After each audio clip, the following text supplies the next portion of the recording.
Pai do Senhor a todos. Estamos iniciando mais uma aula de nossa Escola Bíblica Dominical. Estamos aqui na sala dos nossos queridos juvenis, faixa etária aí entre 15 e 17 anos, e estamos indo para a nossa lição de número 7. Antes de entrarmos aqui na nossa lição, nos assuntos que iremos tratar hoje, gostaria de já pedir para que você se inscreva em nosso canal, no canal da EBD, dê like neste vídeo, o joinha nesse vídeo, se inscreva aí se você ainda não é inscrito e também compartilhe esta aula para que mais e mais pessoas possam refletir também a respeito do avivamento, que nós estamos estudando atualmente. Também aqui no nosso canal da Escola Bíblica Dominical, da nossa Igreja Assembleia de Deus aqui de Pindamonhangaba, Ministério Belém, você tem aí várias aulas, vários estudos, várias lições destinadas às mais variadas faixas etárias. Então, você pode se identificar com uma aí e começar a estudar. A nossa lição aqui, ela é mais voltada para o adolescente entre 15 e 17 anos, mas nada impede de você, de qualquer que seja a idade anterior ou idade posterior a essa, você venha a participar conosco. E é sempre uma honra que você participe. Então, nós estamos aqui na nossa lição de número 7. E nós iremos estudar hoje a respeito do seguinte tema, os efeitos espirituais do avivamento. Que efeitos causam, espiritualmente falando, em nossa vida?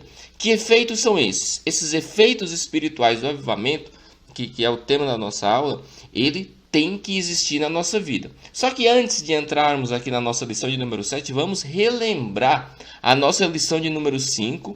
Nós estivemos aí estudando na lição número 6, nós estudamos sobre a explosão do movimento pentecostal e estudamos a respeito aí de alguns nomes, de pessoas importantes que foram cheias do Espírito Santo e que se doaram para esta obra magnífica e maravilhosa. Então deixamos aí 5 questões para que vocês refletissem durante a semana e respondessem hoje, E hoje, no caso, nós iremos trazer aqui a resposta para que você possa ver se de fato você pensou e refletiu certinho a respeito das perguntas.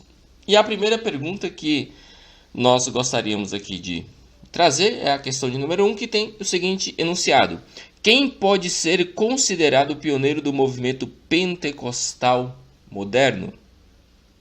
Que nome é? Quem é esta pessoa? E o nome é Charles Fox Parham.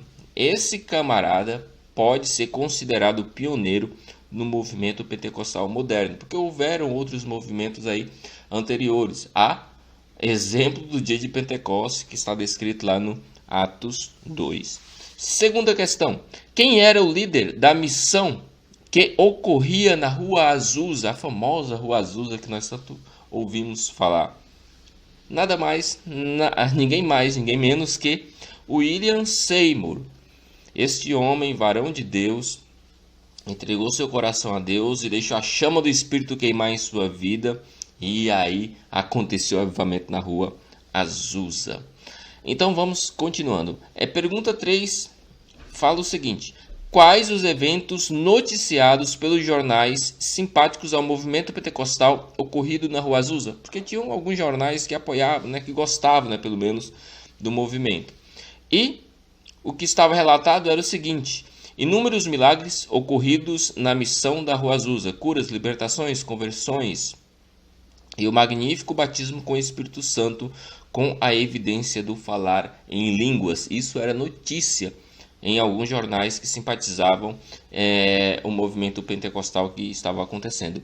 Pergunta 4. Em qual cidade iniciou o movimento pentecostal no Brasil? Onde começou tudo, esse movimento maravilhoso pentecostal brasileiro, dando origem às Assembleias de Deus? Na cidade Belém do Pará. Jesus nasceu em Belém da Judéia, lá no território de Israel, não aqui em Belém do Pará, Não confundam os Beléns. E pergunta 5, última pergunta da nossa reflexão da aula de número 6, pergunta assim: quais foram os 2 missionários que lideraram o movimento pentecostal iniciado em Belém? E quem também iniciou a Assembleia de Deus? Essa daqui você não pode ter errado, hein? Daniel Berg e Gunnar Wingre, esses dois homens de Deus, missionários suecos, vieram dos Estados Unidos, pois estavam lá, receberam algumas instruções lá, e vieram para o nosso querido Belém do Pará, e lá começaram aí a incendiar com o poder do Espírito Santo muitas pessoas. E a nossa lição de hoje, lição número 7, que são os efeitos espirituais do avivamento, tem o seguinte objetivo, ou os seguintes objetivos: reconhecer algumas marcas do verdadeiro avivamento, pois o verdadeiro avivamento ele tem algumas marcas; defender a centralidade da palavra de Deus. Sim, o movimento pentecostal, querido adolescente, querido ouvinte, querido estudante das Sagradas Escrituras, o movimento pentecostal é baseado e é apoiado pelas Escrituras Sagradas, pela Bíblia Sagrada. E também um outro objetivo é perceber o valor da oração e do coração quebrantado, né? Coração voltado para Deus. Salmos capítulo 51, versículo 17 diz da seguinte maneira: os sacrifícios para Deus são o espírito quebrantado. A um coração quebrantado e contrito não desprezarás, ó Deus. Salmos 51, 17. Ou seja, para Deus mais vale você ter um coração quebrantado, voltado para Deus, do que você viver fazendo sacrifícios, do que você viver jejuando e muitas vezes ter um coração endurecido. Talvez o seu jejum não esteja agradando a Deus. A nossa leitura bíblica em classe está em Atos capítulo 2, do versículo 37 ao 43, que diz assim: ouvindo eles istos, compungiram-se em seu coração e perguntaram a Pedro e aos demais apóstolos: que faremos, varões irmãos? Disse-lhe Pedro: arrependei-vos e cada um de vós seja batizado em nome de Jesus Cristo para perdão dos pecados, e recebereis o dom do Espírito Santo. Porque a promessa vos diz respeito a vós, aos vossos filhos e a todos os que estão longe, a tantos quantos Deus, nosso Senhor, chamar. E com muitas outras palavras isto testifica e os exorta, dizendo: salvai-vos desta geração perversa.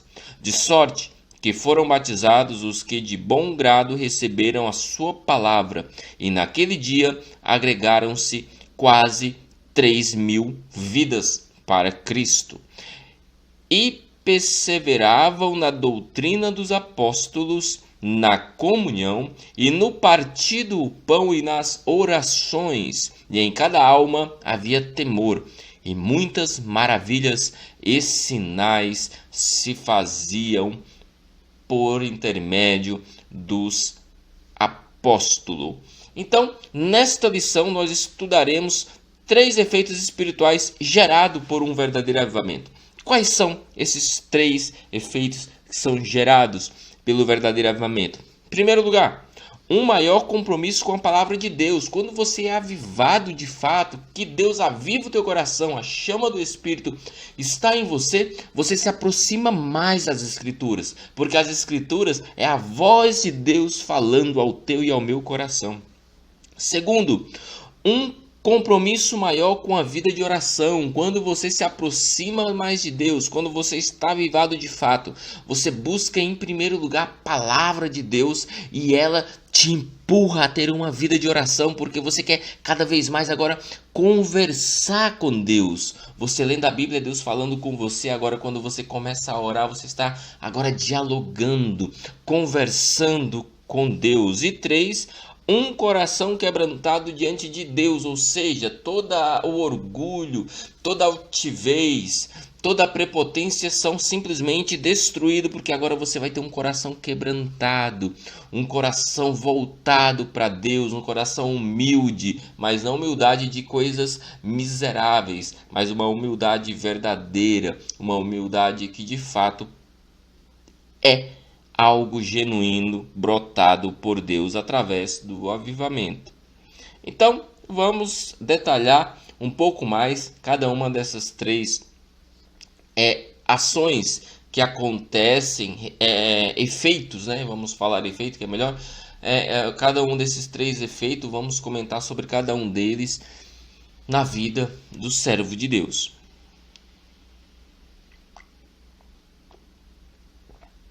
Primeiro, compromisso com a palavra de Deus. Quando você se volta para Deus e o Espírito de Deus invade o seu coração e ele de fato está fazendo morada em você, você agora tem uma vida completamente voltada para Deus. Agora você quer ouvir a palavra de Deus. A Bíblia fala que quem é de Deus ouve a palavra de Deus. Ou seja, quem é de Deus reflete a palavra de Deus. E também medita nela. Você medita na palavra de Deus e aí você começa a refletir ela. As pessoas começam a olhar para você e começam a te ver como uma carta escrita e lida. Ou seja, você é um reflexo da palavra de Deus. Não que você seja perfeito, mas é porque as pessoas vão olhar para você e vão saber que você tem palavra de Deus para passar para elas. Você é uma pessoa que traz mensagens que edificam outras pessoas, porque você agora é alguém que de fato é avivado e agora é íntimo da palavra de Deus e agora sabe manejar bem as Escrituras. Paulo exorta ou recomenda Timóteo e fala: olha, seja um bom obreiro, maneje bem a palavra de Deus e não se envergonhe, porque você tem que estudar a palavra de Deus para que não passe vergonha e entenda bem dela. E é isso que Jesus, que Deus quer que eu e você tenhamos, né? Que manejemos bem a palavra de Deus e que não venhamos jamais nos envergonhar com esta palavra da salvação. E possa dar razão da nossa fé a qualquer um que nos perguntar, assim como está escrito lá nas Epístolas Universais de Pedro. Você percebe o quanto que a palavra de Deus ela está atrelada, ela está junta com o avivamento? Jesus de Nazaré está fundamentado pelas Escrituras. O próprio Jesus, que é quem batiza com o Espírito Santo, Jesus é o batizador, é aquele que batiza com o Espírito Santo, é aquele que de fato traz avivamento, envia o Espírito Santo e te reaviva. Ele é completamente fundado nas Escrituras. São elas que de mim testificam. Está escrito lá em João capítulo 5, versículo 39. Jesus fala que as Escrituras testificam dele. Ou seja, Jesus ele é quem batiza com o Espírito Santo. Foi quem deu a promessa do Espírito Santo, né? Ficar em Jerusalém até que do alto sejais revestidos de poder. Isso foi uma promessa que Jesus fez aos discípulos. E quando Jesus faz esse discípulo, agora nós temos aqui uma prova bíblica e cabal que Jesus, ele era completamente atrelado, caminhava junto com a palavra de Deus. Se é ele o batizador e é ele que está junto com a palavra de Deus, quando eu recebo o batismo com o Espírito Santo, eu obviamente começo a ser muito mais parecido com Jesus e aí eu vou querer mais ainda viver de acordo com a sua vontade e amando as Escrituras, a palavra de Deus. As Escrituras foram um marco do protestantismo. Foi baseado nas Escrituras que aconteceu a reforma protestante e hoje nós somos crentes pentecostais. E isso é graças ao movimento que Deus colocou no coração, no caso de Martinho Lutero, na época da Reforma Protestante, e baseado nas Escrituras, ele foi lá, escreveu as teses e afixou lá na igreja. Olha só que coisa incrível.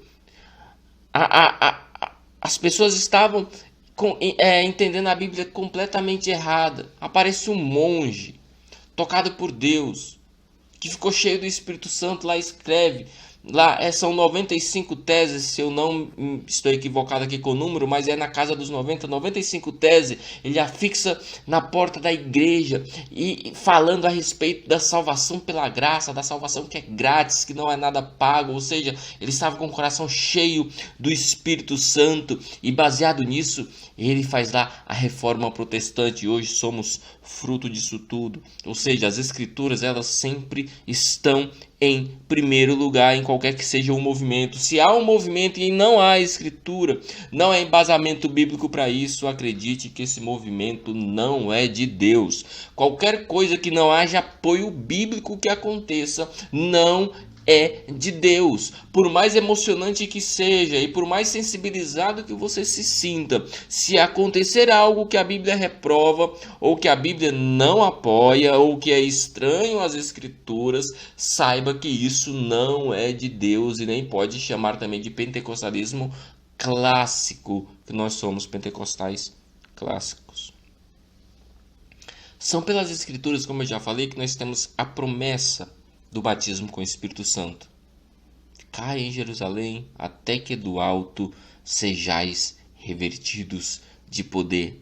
As Escrituras é que dá embasamento para o movimento pentecostal. O movimento pentecostal nada mais é do que um movimento que visa a sua maior aproximação do Espírito Santo e a contemporaneidade do Espírito Santo e das manifestações do Espírito Santo em sua igreja, na Igreja de Cristo, no caso. Vamos ver agora aqui alguns testemunhos que corroboram o compromisso com as Escrituras no contexto do avivamento. Que testemunhos nós temos que de fato atestam que o movimento pentecostal, que o movimento de avivamento, ele é baseado nas Escrituras? Que testemunho existe? Você com certeza já ouviu falar de John Wesley. Quem não, né? Arminiano, né, digamos assim. John Wesley, ele escreveu, e foi um grande avivalista do seu tempo: meu fundamento é a Bíblia. Sigo-a em todas as coisas, grandes ou pequenas. Ainda temos também o testemunho de Daniel Berg. Mas você já viu que o primeiro, John Wesley, ele fala que ele cumpre a Bíblia em todas as suas esferas, em todos os seus quesitos. E agora, que fala Daniel Berg, né, um dos fundadores aí da Assembleia de Deus, um dos pioneiros do movimento pentecostal aqui no nosso querido Brasil, especificamente aí iniciando ali em Belém do Pará. Ele fala o seguinte: isso está escrito em um livro que foi escrito pelo pastor Israel de Araújo e editado pela SPAD. O seguinte: não eram coisas comuns. O povo ficava admirado ao vê-la. Para mim, eram momentos de alegria. Opa, deixa eu ver aqui. Para mim, eram momentos de alegria quando eu reconhecia, sentadas nos bancos da igreja, pessoas que haviam comprado exemplares da Bíblia ou que tinham convidado para ouvir a palavra de Deus.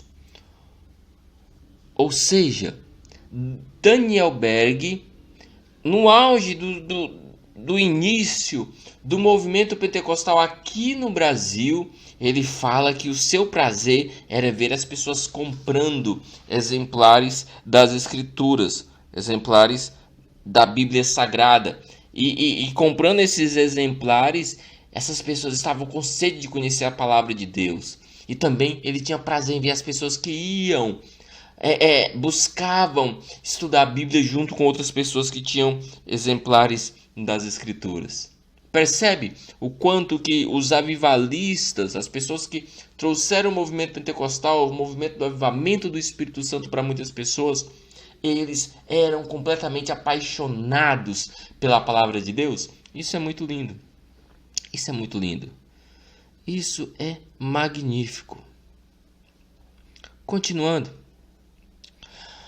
E a experiência pentecostal e a Bíblia. Que relação há com as experiências pentecostais e a Bíblia Sagrada? Experiências pentecostais, estou falando aqui não de coisas místicas estranhas que a Bíblia não apoia, mas de coisas que são amplamente apoiadas e nós podemos ver acontecendo na Bíblia em muitas coisas e que ela há apoio para isso.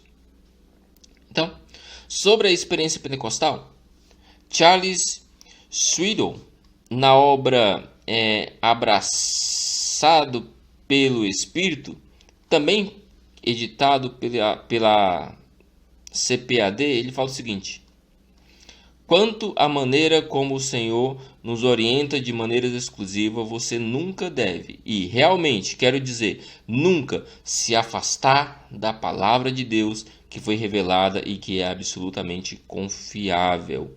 Ou seja, esse servo de Deus, ele está falando que mesmo que Deus ele se manifeste de maneiras diferentes para cada indivíduo, mesmo assim, todas essas diferenças de manifestação de Deus para pessoas são manifestações que são completamente atreladas à palavra de Deus. Se é alguma coisa que não é parecido com o que a Bíblia ensina, então não é manifestação de Deus. Quando é manifestação de Deus, quando é revelação de Deus para alguém, sempre essa revelação, sempre essa manifestação de Deus para a pessoa, sempre ela é embasada pelas Escrituras. Ela faz parte das Escrituras, tá? É parte integrante do que aconteceu nas Escrituras. Vamos para o ponto 2. Compromisso com uma vida de oração. É também um dos efeitos. O primeiro efeito do avivamento é um compromisso com a palavra de Deus. O segundo efeito é um compromisso com uma vida de oração. Quando você agora é comprometido com a palavra de Deus, você agora quer conversar com Deus, quer dialogar com Deus, quer manter contato com Deus. Isso você faz através da oração.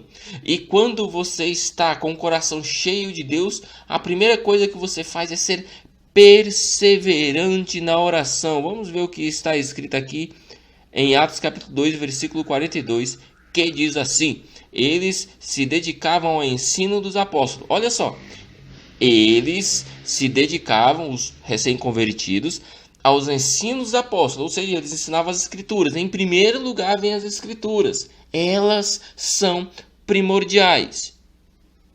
Aos ensinos dos apóstolos e à comunhão, viviam unidos no partir do pão e nas orações. Ou seja, a oração é parte integrante, é efeito direto de uma vida avivada, é um efeito direto de uma vida cheia do Espírito Santo. Uma vida de oração. Exemplos de perseverança em oração nos movimentos de avivamento. Vamos ver aqui alguns exemplos que aconteceram de pessoas que perseveravam em oração. Isso tudo quando aconteceu movimentos de avivamento. O avivamento no país de Gales, segundo o relato de Wesley Duwell, que aconteceu em meados do século XIX, muitos cristãos piedosos sentiam a necessidade de um avivamento e começaram a orar fervorosamente por um mover do Espírito. E em 1859 esse avivamento chegou. Deus ouviu a eles. Sabe, eu e você precisamos pôr o nosso joelho no chão, dobrar o nosso joelho e começarmos a orar para que Deus nos avive. Você é adolescente, você jovem, você adulto, você senhor, você senhora, qualquer que seja a pessoa, nós precisamos nos ajoelhar e termos uma vida de oração e clamarmos por Deus por um avivamento, mas de joelhos. Precisamos orar. Precisamos buscar a Deus. Temos também aí como exemplo de vida de oração relacionado com avivamento, o avivamento experimentado por Charles Finney. Nós falamos sobre ele em aulas anteriores, que reuniu inúmeros jovens em grupos de oração, responsáveis pela conversão de milhares de almas. Finney passava horas orando e o avivamento experimentado por ele pode ser reconhecido como um reavivamento movido pela oração. O avivamento ocorrido através da instrumentalidade de Charles Finney pode ser considerado um reavivamento movido pela oração. Nunca esqueça que avivamento e oração caminham juntos. E como falar de oração e não falarmos do tão conhecido por nós assembleanos, o nosso querido círculo de oração. O círculo de oração e a oração no geral, ela é fundamental. É fundamental reconhecermos que a oração ela é importante para a vida da igreja. E os círculos de oração têm um papel importantíssimo nisso. Pois se tem um grupo que está ali sempre orando continuamente, são aquelas irmãs e aqueles irmãos que frequentam os círculos de oração. Os círculos de oração são um ambiente em que as pessoas estão ali de fato com o coração voltado para Deus, buscando a Deus, buscando a resposta de Deus. Eu sei que existe N pessoas, mas eu prefiro acreditar que quando você sai da sua casa, desloca de onde você está, vai para um círculo de oração, participar, porque você realmente está precisando ouvir Deus ou desabafar com Deus, principalmente desabafar e falar aquilo que você quer com Deus. É preciso que homens e mulheres, jovens e crianças, idosos e leigos, ministros, clamem a Deus com oração e súplica. É necessário que todas as pessoas, que toda a humanidade busque a Deus em oração. Vamos ver o que está escrito em Efésios capítulo 6, versículo 18, que diz assim: orem no Espírito e em todas as ocasiões com toda oração e súplica, tendo isso em mente, estejam atentos, perseverem na oração por todos os santos. O apóstolo Paulo falando isso 2000 anos atrás para a igreja que estava lá em Éfeso. Olha só que coisa mais incrível, lá na Grécia, o apóstolo Paulo estava lá na Grécia, na igreja de Éfeso, falando para os irmãos que se converteram ali, que vocês precisam orar, que eu e você precisamos orar incessantemente por todos os santos, ou seja, por toda a igreja de Cristo. A oração ela é totalmente grudada em um avivamento, assim como a palavra de Deus embasa tudo isso. E terceira e o último efeito produzido... Existem muitos mais efeitos, né? Nós estamos aqui estudando apenas 3. E dos que nós estamos estudando, esse é o último, é o terceiro, que é ter um coração quebrantado diante de Deus. O homem pode ser durão como quiser ser, como quis ser.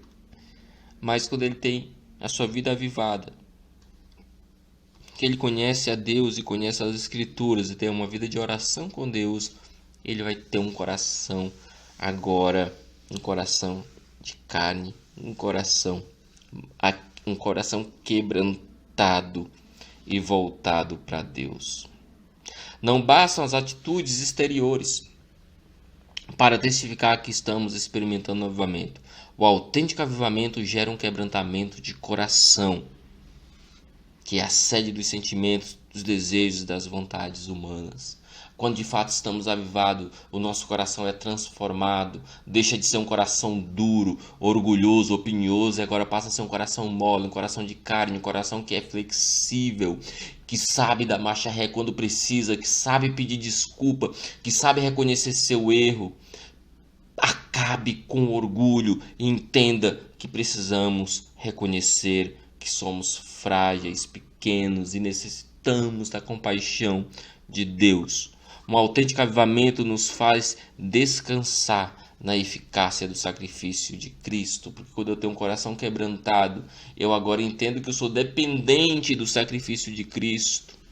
Precisamos entender que quando somos avivados, nós agora confiamos e temos a nossa vida totalmente entregue a Jesus. Um grande estudioso sobre avivamento relata que em 1735, em Northampton, houve um profundo senso de pecaminosidade e de indignidade. Esse sentimento avassalador também estava presente em todas as outras experiências de avivamento. É fundamental destacar que o auto-reconhecimento de condição de pecaminosidade desembocava no reconhecimento da eficácia do sacrifício de Cristo. O que isso quer dizer? Que quando nós estamos com a nossa vida voltada para Deus, nós reconhecemos que somos pecadores, que necessitamos e que precisamos de Deus. E aí nós precisamos confiar na eficácia do Calvário, que Cristo morreu por nós para garantir a nossa salvação. E é por causa de tudo isso, todo o avivamento que acontece e tudo mais, é tudo para nos apontar e nos mostrar que nós temos um objetivo, e o objetivo é Cristo. O nosso objetivo é Cristo, é o Calvário. Por isso que um coração avivado, uma vida avivada, é uma vida que ama a palavra de Deus, é uma vida que ama orar, pois se relaciona com Deus e tem um coração quebrantado, porque reconhece e sabe que não é nada, que é simplesmente um caco entre outros cacos, que vai ser salvo pela misericórdia, não por mérito, mas pela misericórdia de Cristo, pelo sacrifício feito lá na cruz. Cristo é lindo. Ele é maravilhoso. Que os efeitos do avivamento verdadeiro e genuíno gerem em seu coração tudo o que você precisa para ter uma vida transformada. Chegamos ao final de nossa aula de hoje. E para reflexão durante a semana, vamos deixar aqui mais 5 questões para que você reflita.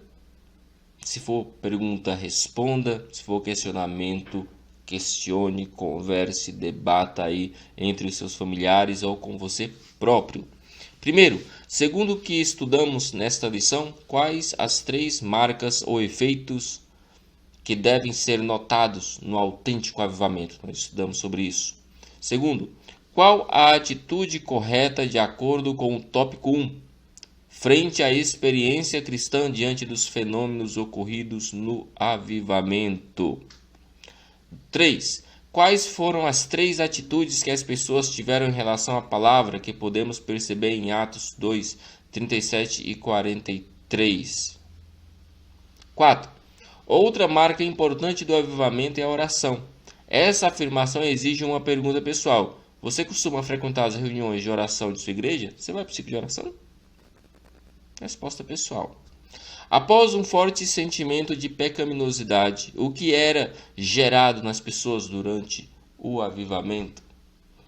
Reflita sobre essas questões. Eu falei um pouco rápido, volte novamente aí esta aula, o vídeo, no ponto em que nós começamos a falar a respeito dessas perguntas, para que você possa refletir e aí conferir conosco a resposta na próxima aula. Que Deus em Cristo te abençoe. Que os efeitos do avivamento, do verdadeiro avivamento, estejam em seu coração e seja uma realidade na sua vida. Até a próxima aula, se Deus quiser. Amém.